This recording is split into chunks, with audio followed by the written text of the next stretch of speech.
لا حول ولا قوة إلا بالله العلي العظيم. أعوذ بالله السميع العليم من الشيطان اللعين الرجيم. بسم الله الرحمن الرحيم. والصلاة والسلام على أشرف الأنبياء والمرسلين وخاتم النبيين مولانا أبي القاسم محمد. اللهم صل على محمد وآل محمد. We have been discussing on the beautiful dua that has been given to us by the sixth holy Imam for the holy month of Rajab, al-Murajab. And now we are on the sixth verse of this beautiful dua, in which we say, Bismillahir Rahmanir Rahim, Atini bimas'alati iyyaka Jami'a Khayr al-Dunya wa Jami'a Khayr al-akhirah.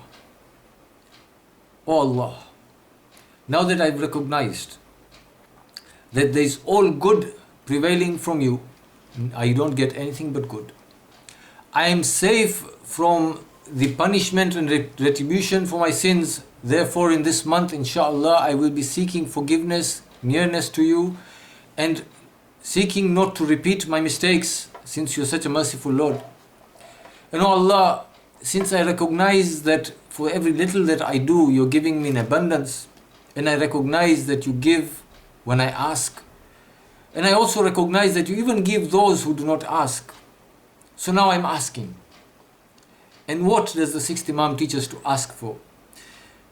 We are taught to ask, A'tini, give me, bimas'alati iyyaka, give me by my asking you all the good, Jami'a, all the good, Khayr al-Dunya, and we don't restrict ourselves to dunya only. As in the Holy Quran, Allah subhanahu wa ta'ala in Surah Baqarah mentions those people who say, Rabbana atayna fid dunya hasana, and they do not complete this. And then Allah subhanahu wa ta'ala goes on to say, no, rather you should say, Rabbana atayna fid dunya hasana wa fil akhirati hasana wa qina adhaban nar. Likewise here, we are not restricting ourselves to dunya. We are saying, Atini bimas'alati iyyaka Jami'a Khayr al-Dunya wa Jami'a Khayr al-akhirah. Oh Allah, now this is where Sheikh Shumali says, do not limit yourselves. Jami'a, from your treasures, give me everything, all the khair of this dunya and all the khair of akhirah. Unfortunately, sometimes the connotation in my mind when reciting this dua or any such dua where I am asking for khair, especially pertaining to dunya, the connotations in our mind is that we are asking khair, so Allah subhanahu wa ta'ala all of a sudden is going to give us a nice big bungalow, a big maisonette, cars, wealth, whatever else of dunya, the zinat of dunya that we are expecting, children and what have you. We must always realize that conversation with Allah subhanahu wa ta'ala is on a spiritual level. This dunya was not for accumulating wealth and things over here. As the anecdote and example is repeatedly given, you and I are just a traveler. When you are at the airport waiting for a flight, you don't go to duty free and buy everything that's in the duty free to take with you. It's not possible. You don't have enough space in your luggage to carry all the duty free, as much as you may have the wealth to buy it all. But that's not what you do.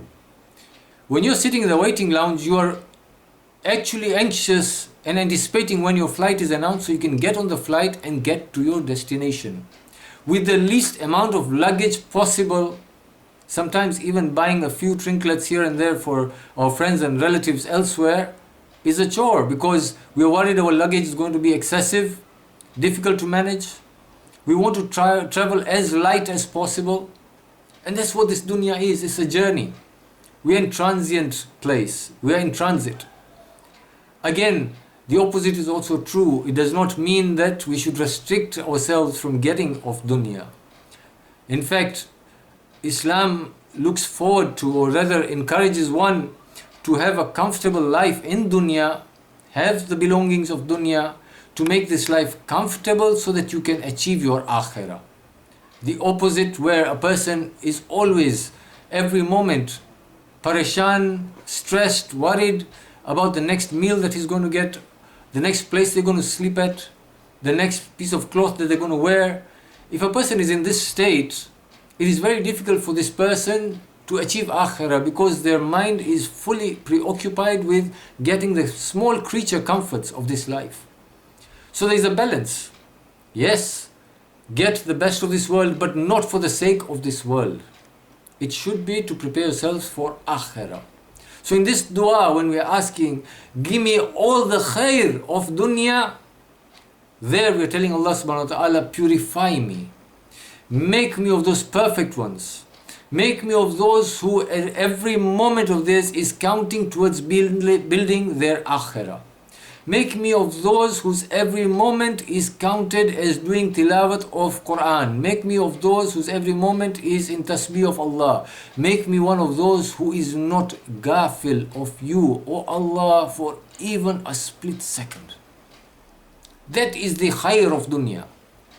Whilst I am accumulating wealth and working and giving charity and doing sadaqat and doing my ibadat, whatever state I may be in 24/7, not even a millisecond am I ghafil from your presence, Ya Allah. That is the khair of this dunya, and that will relate to the khair of akhirah.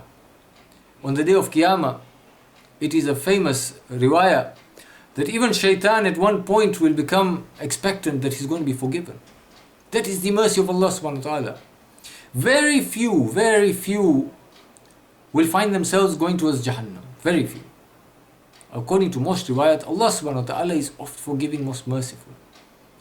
He has told Nabi Musa, "Oh Musa, make some clay pots." When Musa makes some clay pots, he tells him, "Now Musa, break them." Musa says, "Ya Allah, is this a joke?" Na'uzubillah, I'm just paraphrasing. That's not how Nabi Musa addressed Allah subhanahu wa ta'ala. But he questioned Allah. He said, you made me make these, and now you want me to break them. So Allah subhanahu wa ta'ala tells him, "Ya Musa, likewise, how do you expect me to be wrathful, to break these pots, these human beings that I have created myself? How do I punish this human being that I have created myself? I'm the one who's given him place, maqam in dunya." So on the day of Qiyamah, yes, whilst we will all, inshallah, get into Jannah, the khair of akhirah is not Jannah. The khair of akhirah is the maqam in Jannah. Rather, it is not even the maqam of Jannah. The khair of akhirah is the proximity to Allah subhanahu wa ta'ala. When we are asking Allah subhanahu wa ta'ala in this month of Rajab, آتِنِي bimas'alati iyyaka Jami'a Khayr al-Dunya wa Jami'a Khayr al-akhirah. Ya Allah, for me as an individual, the khair of both dunya and akhirah is you and only you. Give me you, I've got everything. Do not deprive me of you, for I will have nothing. As Imam Hussein says at the plains of Arafah, what has he lost who has gained you? And what has he gained who has lost you? So inshallah, in the month of Rajab, we aim to get the khair of dunya and akhirah in the form of Allah subhanahu wa ta'ala himself, in the rida of Allah subhanahu wa ta'ala, such that our lives are beautiful in this world, acquiring the proximity of Allah subhanahu wa ta'ala, and the resultant of akhirah is the proximity of Allah subhanahu wa ta'ala. Wa akhiru da'wana anil hamdulillahi rabbil alameen.